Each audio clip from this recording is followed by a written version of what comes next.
નમસ્કાર. કન્યા રાશિના મારા બુદ્ધિશાળી, ઊંડાણપૂર્વક વિચારનારા અને ભીતરથી અત્યંત સંવેદનશીલ સાથીઓ, જરા થોભો. એક પળ માટે તમારી આંખો બંધ કરો અને તમારા દિલના ધબકારાને અનુભવો, કારણ કે જે સંકેત આજે બ્રહ્માંડ તમને આપી રહ્યું છે તે સાધારણ નથી. આ એ આહટ છે જે જિંદગી બદલાતા પહેલાં સંભળાય છે.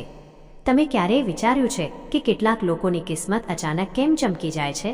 કેમ એક જ માણસ જે વર્ષો સુધી સંઘર્ષ કરે છે, અચાનક તેના જીવનમાં એવો વળાંક આવે છે જ્યાં બધું બદલાઈ જાય છે? મિત્રો, આ સંયોગ નથી હોતો. આ હોય છે ગ્રહોની રમત, રાજયોગની અસર અને સમયનો સાચો સાથ. અને હવે એ જ સમય, એ જ પળ તમારી જિંદગીમાં દસ્તક દેવાની છે. કન્યા રાશિવાળાઓ, આવનારા 64 દિવસ તમારા જીવનના સૌથી મહત્વપૂર્ણ દિવસોમાંના એક બનવા જઈ રહ્યા છે. આ ફક્ત દિવસો નથી, આ એ ગાળો છે જ્યાં તમારી કિસ્મત કોહિનૂર હીરાની જેમ ચમકી શકે છે, જ્યાં કીડીના ઘરે ભગવાન બિરાજી શકે છે, જ્યાં કૃષ્ણ જેવા મિત્ર સુદામાના દ્વારે આવી શકે છે. વિચારો, જેને દુનિયાએ નજરઅંદાજ કર્યા, જેને ક્યારેય તક ન મળી, તેના જ જીવનમાં અચાનક એવો ચમત્કાર થાય કે ઝૂંપડી મહેલની જેમ ચમકી ઉઠે. અને આ ફક્ત વાર્તા નથી, આ સંકેત છે તમારા આવનારા સમયનો. કારણ કે દરેક દુઃખનો અંત હોય છે, દરેક અંધારી રાત પછી સવાર આવે છે અને દરેક સંઘર્ષ પછી સફળતા જરૂર મળે છે. તો આવો પ્રિય કન્યા રાશિવાળાઓ, શરૂઆત કરીએ આજના મહત્વપૂર્ણ વિડીયોની. શું બદલાવ તમારી જિંદગીમાં જોવા મળવાના છે? હવે જરા ઊંડાણપૂર્વક સમજો. કલિયુગમાં બે એવા ગ્રહ છે જે જ્યારે કૃપા કરે છે ત્યારે માણસને જમીન પરથી ઉઠાવીને આકાશ સુધી પહોંચાડી દે છે. પહેલો રાહુ અને બીજો શનિ. આ બંને ગ્રહ જો કોઈના પર મહેરબાન થઈ જાય તો તે વ્યક્તિ પોતાની જિંદગીમાં તે હાંસલ કરે છે જેની તેણે ક્યારેય કલ્પના પણ કરી હોતી નથી. અને કન્યા રાશિવાળાઓ, આ સમયે આ બંને શક્તિઓ તમારી કુંડળીમાં એક ખાસ સ્થાન પર સક્રિય છે. તમારો સ્વામી ગ્રહ બુધ છે, જે તમને આપે છે બુદ્ધિ, વિશ્લેષણ અને નિર્ણય લેવાની અદ્ભુત ક્ષમતા. તમે એવા લોકો છો જે દરેક વસ્તુને ઊંડાણપૂર્વક સમજો છો, દરેક સ્થિતિને તોલો છો અને પછી કદમ ઉઠાવો છો. પરંતુ ઘણીવાર વધારે વિચારવાની આ જ આદત તમને તકથી દૂર પણ કરી દે છે. તમે પ્લાનિંગ કરો છો, લાંબુ પ્લાનિંગ, 10-20 વર્ષ આગળનું વિચારો છો. પરંતુ હવે સમય આવી ગયો છે વિચારમાંથી બહાર નીકળીને એક્શન લેવાનો, કારણ કે ગ્રહ હવે તમારા પક્ષમાં ઊભા રહી રહ્યા છે. જુઓ, રાહુ આ સમયે તમારા 6ઠ્ઠા ભાવમાં બિરાજમાન છે. 6ઠ્ઠો ભાવ, જેને સંઘર્ષ, પ્રતિયોગિતા, દુશ્મન અને મહેનતનો ભાવ કહેવામાં આવે છે. પરંતુ જ્યારે રાહુ અહીં મજબૂત હોય છે તો એ જ સંઘર્ષ તમારી તાકાત બની જાય છે. એ જ દુશ્મન તમારી સામે ઝૂકવા લાગે છે અને એ જ મહેનત તમને એવી સફળતા આપે છે જે તમે ક્યારેય વિચારી પણ નહોતી. હવે આવે છે સૌથી મોટો ટ્વિસ્ટ. શુક્ર, જે ધન, વૈભવ, સુખ સુવિધા અને લક્ષ્મીનો કારક છે, તે રાહુ સાથે યુતિ બનાવવા જઈ રહ્યો છે. વિચારો, જ્યારે ઈચ્છાઓનો ગ્રહ રાહુ અને સુખ સંપત્તિનો ગ્રહ શુક્ર એકસાથે આવી જાય તો શું થશે? તે થશે જેને જ્યોતિષમાં લક્ષ્મી યોગ કહેવામાં આવે છે. અને આ યોગ ફક્ત સાધારણ નથી, આ એવો યોગ છે જે લગભગ 1 સદી પછી બની રહ્યો છે.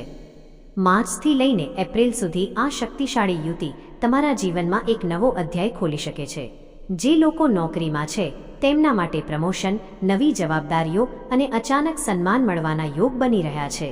જે લોકો વેપારમાં છે તેમના માટે નફો, નવા ક્લાયન્ટ્સ અને રોકાયેલા પૈસા પાછા આવવાના સંકેત છે. અને જે લોકો ઓનલાઈન, ટેકનોલોજી કે કોઈપણ પ્રકારના ડિજિટલ કામ સાથે જોડાયેલા છે તેમના માટે આ સમય સોનામાં સુગંધ ભળે તેવો સાબિત થઈ શકે છે. પરંતુ અહીં એક વાત બહુ ધ્યાન રાખવા જેવી છે. રાજયોગ ફક્ત તક આપે છે, સફળતા નહીં. સફળતા તમારા કર્મથી આવશે. જો તમે સાચી દિશામાં મહેનત કરો છો તો આ સમય તમને શિખર સુધી લઈ જશે. પરંતુ જો તમે ભટકી ગયા તો આ જ સમય તમને ગૂંચવણોમાં પણ નાખી શકે છે. કારણ કે આ 64 દિવસ ફક્ત સમય નથી, આ એક પરીક્ષા છે, એક તક છે, એક દરવાજો છે. મગર મારા પ્રિય કન્યા રાશિવાળા સાથીઓ, મારા ભાઈ, મારા બંધુ, મારા મિત્ર, મારી માતાઓ, બહેનો અને મારા અનુભવથી ભરેલા વડીલો અને ઉર્જાથી ભરેલી યુવા શક્તિ, હવે સાંભળો. કેમ આ વાત હું આજે તમને આટલી મજબૂતીથી કહી રહી છું? કારણ કે આ જે 64 દિવસ આવવાના છે તે ફક્ત ભાગ્યની રમત નથી, આ એક્શનનો ટાઈમ છે. અત્યારે જે શુક્ર અને રાહુની યુતિ બની રહી છે, આ કોઈ સાધારણ યોગ નથી. આ એ સ્થિતિ છે જ્યાં અચાનક ચેતવણી વગર જિંદગી પલટાઈ શકે છે. તમે ઘરે બેઠા છો અને અચાનક ફોન આવે છે, તમારી જોબ લાગી ગઈ છે, તમે વર્ષોથી બિઝનેસમાં સંઘર્ષ કરી રહ્યા છો અને અચાનક એક મોટો ઓર્ડર તમારી આખી દિશા બદલી નાખે છે. 2025માં જે ઘટાડો તમે જોયો, જાન્યુઆરીમાં જે સ્લો મોમેન્ટ અનુભવી, હવે એ જ કહાની માર્ચ-એપ્રિલમાં બદલાવાની છે. કારણ કે હવે સમય આવી રહ્યો છે રિવાઇવલનો, રિકવરીનો અને ગ્રોથનો. વેડિંગ સિઝન શરૂ થશે અને તેની સાથે પૈસાનો ફ્લો પણ. જે લોકો કોસ્મેટિક, બ્યુટી, ડાન્સિંગ, સિંગિંગ કે કોઈપણ કલા સાથે જોડાયેલા છે તેમના માટે આ સમય વરદાન સાબિત થઈ શકે છે.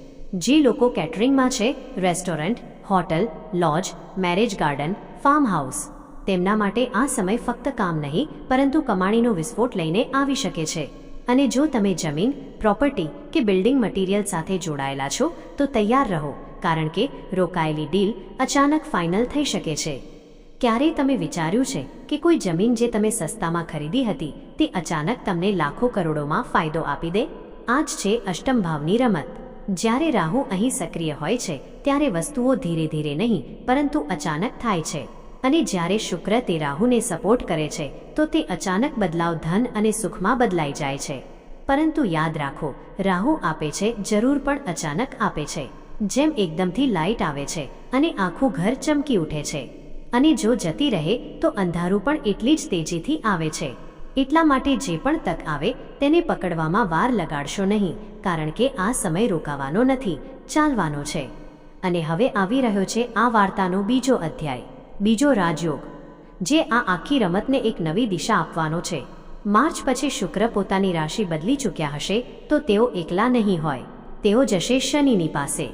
અને અહીં એક બહુ જ ઊંડો, બહુ જ શક્તિશાળી પરિવર્તન થશે. શનિ જે આ સમયે તમારા ભાગ્ય સ્થાનમાં બેઠા છે, ધીરે ધીરે કામ કરી રહ્યા છે. તમારી કિસ્મતને થોડી રોકી રહ્યા છે, થોડી પારખી રહ્યા છે. કારણ કે શનિ ક્યારેય પણ પરીક્ષા વગર ફળ નથી આપતા. પરંતુ જ્યારે એ જ શનિ સાથે શુક્ર આવીને જોડાય છે તો વિચારો શું થશે? ધીમી કિસ્મત અચાનક ગતિ પકડી લેશે, રોકાયેલું ભાગ્ય ચાલવા લાગશે અને જે વસ્તુઓ તમને મળતા મળતા રહી ગઈ હતી તે હવે તમારી તરફ ખેંચાવા લાગશે. આ જે બીજો રાજયોગ છે તે તમને ફક્ત પૈસા જ નહીં આપે પરંતુ સ્થિરતા આપશે, સન્માન આપશે અને ઓળખ આપશે. તો કન્યા રાશિવાળાઓ, હવે રમત સાફ છે. પ્રથમ તબક્કો અચાનક તક આપશે, બીજો તબક્કો તેને સ્થિર સફળતામાં બદલશે. હવે જરા ધ્યાનથી સાંભળો, કારણ કે કહાની હવે પોતાના સૌથી ખતરનાક અને નિર્ણાયક વળાંક પર પહોંચવાની છે. 25 માર્ચ 2026. આ તારીખ ફક્ત એક બદલાવ નથી, આ એક ટર્નિંગ પોઈન્ટ છે. જેવા જ શુક્ર પોતાની ચાલ બદલે છે તેવા જ રાહુ સાથે બનેલી યુતિ તૂટે છે અને અહીંથી જ રમતનો બીજો તબક્કો શરૂ થાય છે. જ્યાં પહેલાં અચાનક મળનારી તકો હતી, હવે તે તકોને સ્થિર સફળતામાં બદલવાની શક્તિ આવી જાય છે. કારણ કે હવે શુક્ર એકલા નથી, હવે તે પહોંચે છે શનિના દરબારમાં. અને જેવા જ આ બંને મળે છે, એક એવી યુતિ બને છે જેને સમજવી દરેકના વશની વાત નથી.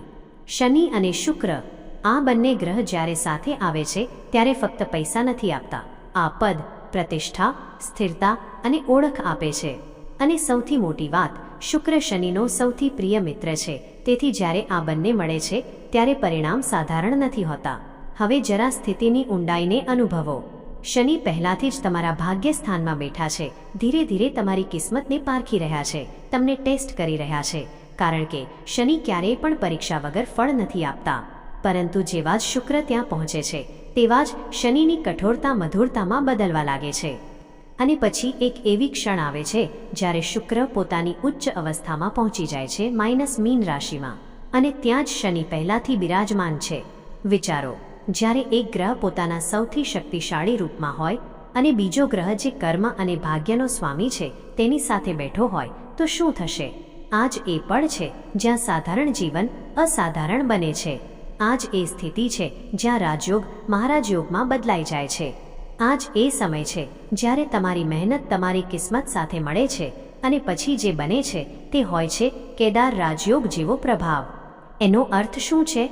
એનો અર્થ છે હવે ફક્ત પૈસા નહીં પરંતુ પાવર પણ મળશે. તમે જો રાજનીતિમાં કદમ રાખવા માંગતા હોવ તો રસ્તાઓ ખુલશે.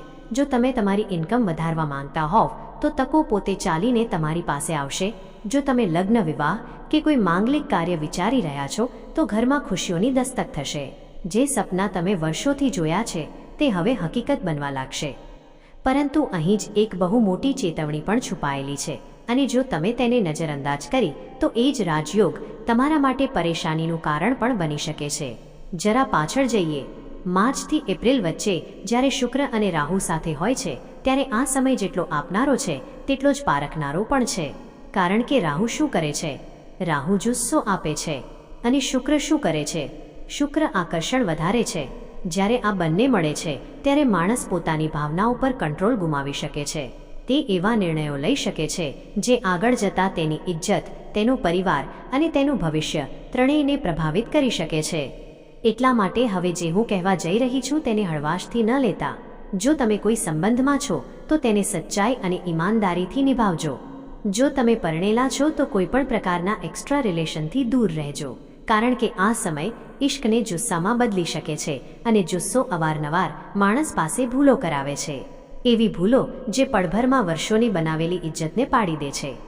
યાદ રાખો, ઘર બનાવવામાં વર્ષો લાગે છે પરંતુ તેને તૂટવામાં ફક્ત એક ભૂલ પૂરતી હોય છે. તેવી જ રીતે નામ અને સન્માન બનાવવામાં આખી જિંદગી લાગે છે પરંતુ તેને ખોવામાં ફક્ત એક પળ. તેથી આ આખી 64 દિવસની રમતમાં જો તમે ફક્ત એક વસ્તુ સંભાળી લો છો તો સમજી લો તમે બધું જ સંભાળી લીધું. અને તે છે તમારું ચરિત્ર, તમારો નિર્ણય અને તમારી દાનત.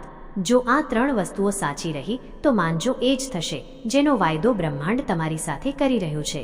કીડીના ઘરે ભગવાન બિરાજશે, સુદામાના ઘરે કૃષ્ણ આવશે અને તમારી જિંદગી જ્યાં આજે સંઘર્ષ છે ત્યાં કાલે સમૃદ્ધિ હશે. જ્યાં આજે ચિંતા છે ત્યાં કાલે ચેન હશે. જ્યાં આજે ઉણપ છે ત્યાં કાલે ભરપૂરતા હશે. બસ થોડી સમજદારી, થોડી ધીરજ અને સાચા સમયે સાચો નિર્ણય. આ જ 3 વસ્તુઓ તમને એ ઊંચાઈ સુધી લઈ જશે જ્યાં તમે ફક્ત સફળ નહીં પરંતુ મિસાલ બનશો. તો કન્યા રાશિવાળાઓ તૈયાર થઈ જાઓ, કારણ કે આ 64 દિવસ તમને ફક્ત બદલવા નહીં પરંતુ તમને તે બનાવવા આવી રહ્યા છે જેના માટે તમે કદાચ વર્ષોથી રાહ જોઈ રહ્યા હતા. મિત્રો, જાણકારી પસંદ આવી હોય તો વિડીયોને લાઈક, તમારી